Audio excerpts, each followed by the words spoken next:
బందోస్ మీరు ఎప్పుడైనా ప్రిపేర్ చేసుకున్నారా? చేసుకోకపోతే ఒకసారి ఇలా ప్రిపేర్ చేసుకొని చూడండి. టేస్ట్ మాత్రం నెక్స్ట్ లెవెల్ అసలు. ఎలా ప్రిపేర్ చేసుకోవాలో చూసేద్దాం రండి.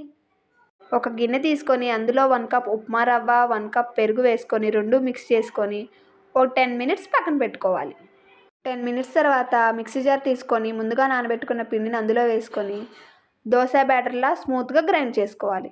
ఇప్పుడు స్టవ్ ఆన్ చేసి స్టవ్ మీద ఒక గిన్నె పెట్టుకొని 2 స్పూన్స్ ఆయిల్ పోసుకొని ఆయిల్ వేడైన తర్వాత కొంచెం ఆవాలు, జీలకర్ర వేసుకొని సన్నగా కట్ చేసుకున్న ఉల్లిపాయలు, తురుముకున్న క్యారెట్, కొంచెం కొత్తిమీర, కరివేపాకు వేసుకొని దోరగా వేయించుకోవాలి.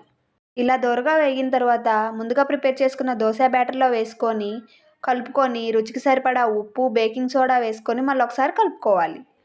ఇలా లోతుగా ఉన్న గిన్నెని తీసుకొని 2 స్పూన్స్ ఆయిల్ వేసుకోవాలి. నేను ఆల్రెడీ పోపు వేసుకున్న గిన్నెలోనే వేసుకుంటున్నాను. నూనె వేడైన తర్వాత 2 గంటలు పిండి వేసుకొని మూత పెట్టుకోవాలి. ఇలా మూత పెట్టుకున్న తర్వాత 1 సైడ్ కుక్ అయిన తర్వాత రెండో సైడ్ తిప్పుకొని 2 సైడ్స్ కూడా అలా కుక్ చేసుకున్న తర్వాత ఒక ప్లేట్‌లోకి తీసుకోవడమే.